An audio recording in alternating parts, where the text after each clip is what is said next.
I'm Ginger, and today I'm going to guide you in making creamy baked potato corn chowder. This is another recipe from my catering days that was a favorite with our customers. It's relatively simple. You do have to do a little prep work ahead of time, but it is well worth the effort. So first you take half a cup of butter, which is one whole stick or two of these neatly packaged quarter sticks. We're going to put that on a medium-high heat and just let that start melting. So this soup combines the flavors of baked potato soup that you get at a lot of restaurants, and then we add a creamed corn, which adds a really nice consistency as well as a really good flavor to it. This does call for some baked potatoes, and so what you want to do is either bake them ahead of time in the microwave. You can throw them in there and nuke them, or you can, as you are cooking through the week, or if you think a couple days ahead of time, to just throw some on the grill while maybe you're making a steak or something. Throw some baked potatoes on the grill and keep them for later. So as that butter begins to melt, we are going to add a cup of chopped onion, and then at this time I'm going to go ahead and add some chili peppers.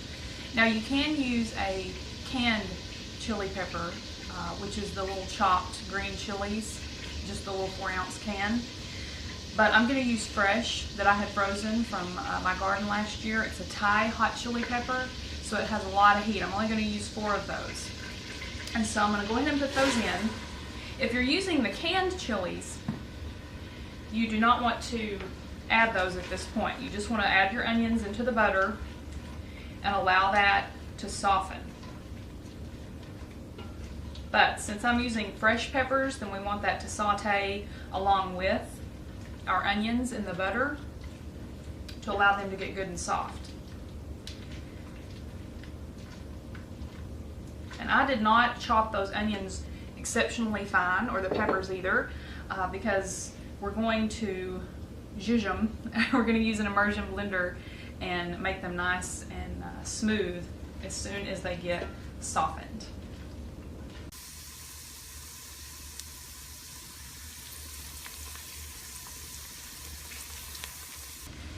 Now, I usually saute my onions and peppers for about 6 or 7 minutes because I like them to be really soft, because we're going to use the immersion blender and we want our mixture that we're going to do with that to be really smooth.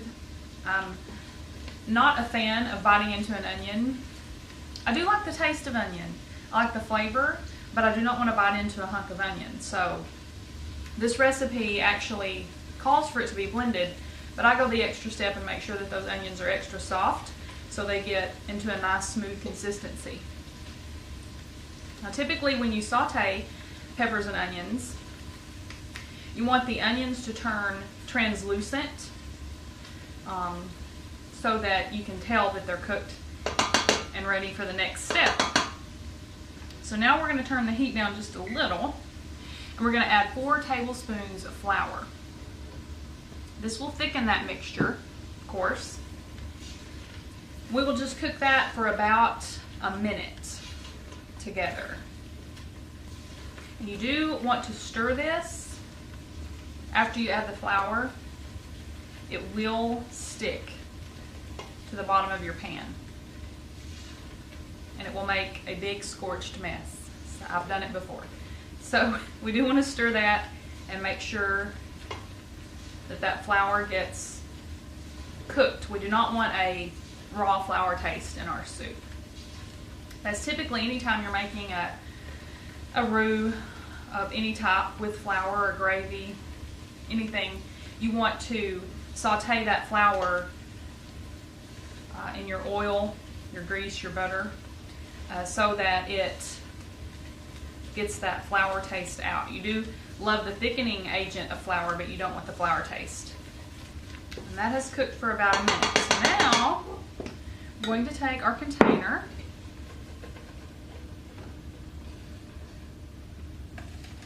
put that lovely flour,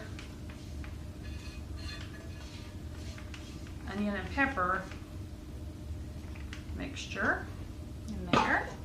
Set that off the heat so it doesn't scorch on the bottom while we're doing this. So now we have our mixture. We take our immersion blender, and I usually start out on low because it is a bit liquid and it will fly all over you, and it's hot, so it's not a good thing. So I start out on low and I get it blended somewhat. Then I go to high and really mix it up well. You will in this mixture see small pieces or chunks of maybe your pepper, flecks actually, which is fine.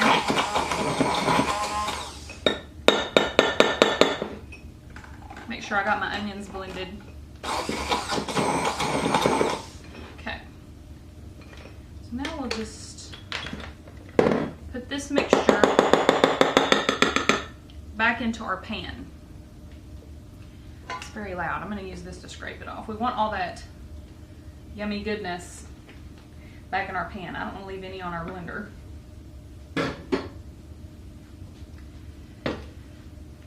So now, you see, we'll add this. It's nice and blended and smooth.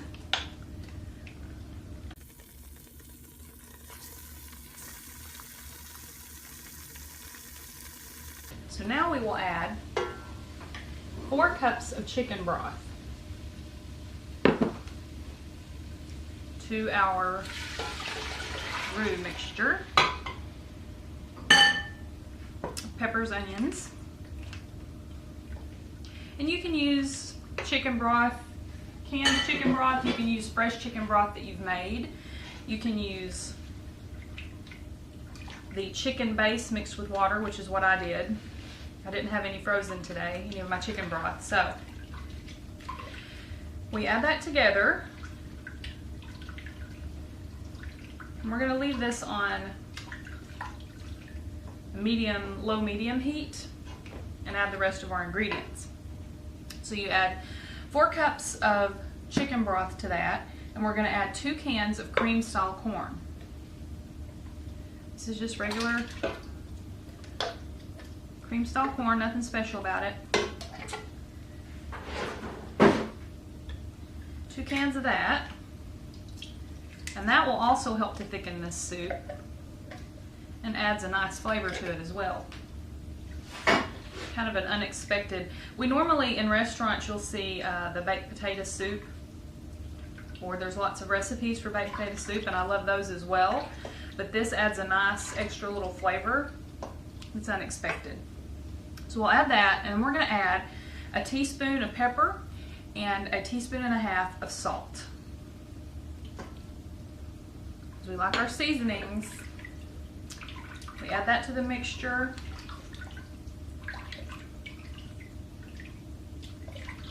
We also want a tablespoon of dried parsley. We want that to cook into that soup. It's pretty, and it gives it a little extra flavor. And then we have 4 cups of chopped baked potatoes. Now this, what I did today, because I didn't plan ahead, you can always plan ahead and throw an extra couple potatoes in the oven or on the grill when you're cooking one evening or one day, and have them ready to go for this soup. But today I just nuked. 4 large potatoes makes around 4 cups. So I'm going to add those in there as well.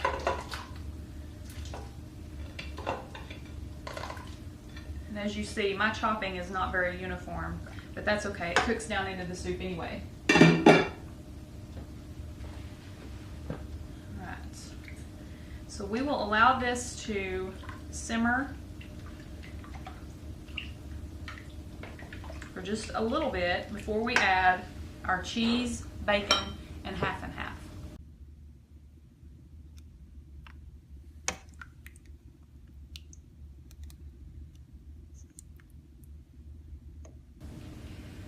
Now you have turned the heat up to about a medium, and we wanted this to boil.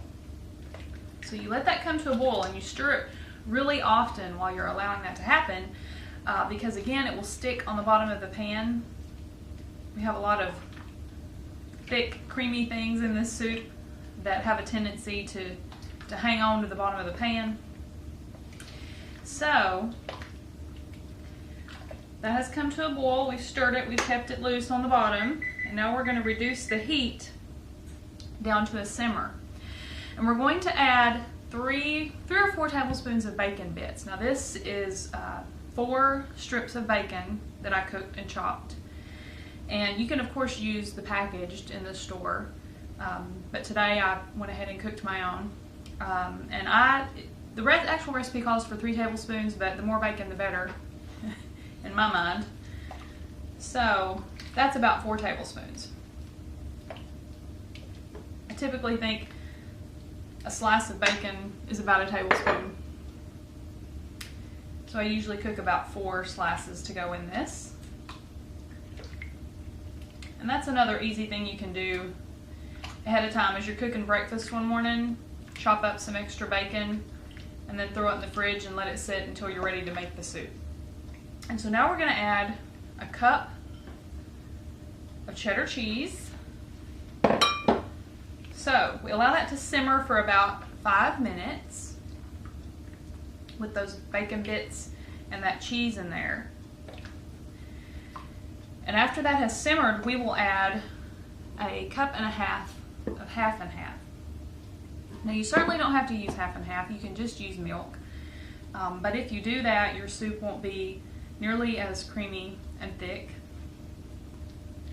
And so we see in our soup that our cheese is melting.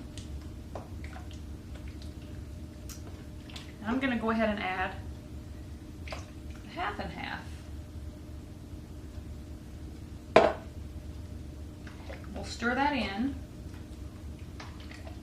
and allow that to simmer on a low heat for 10 minutes is a good time for that. And you do want to stir it occasionally during the time that it's simmering, just to prevent sticking. So after simmering for 10 minutes, all those great flavors have meshed together.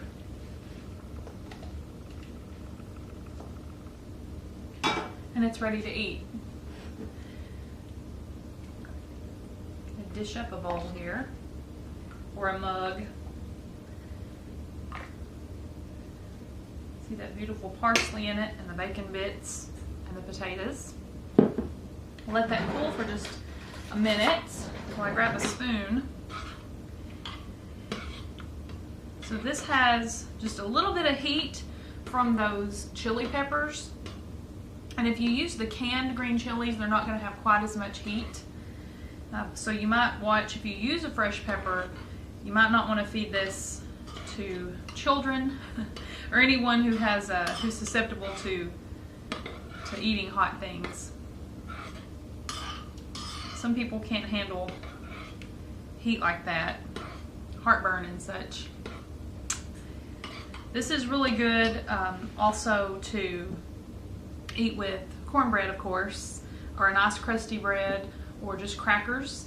And it's a really good meal as well to mix up a double batch and take to someone who might not be feeling well, or that you just want to say you care. You can take a jar of this to someone and they'll love you forever for it. This is also one of those recipes. You will be asked for the recipe, so go ahead and jot it down, or it won't bother me if you just tell people that it's a secret recipe and you don't give out your recipes. A lot of people did that. They would pick up things from our catering business and they wouldn't tell their guests that they were having over that they hadn't made it. However you want to handle that. This is, I'm going to grab a bite of potato and corn and bacon.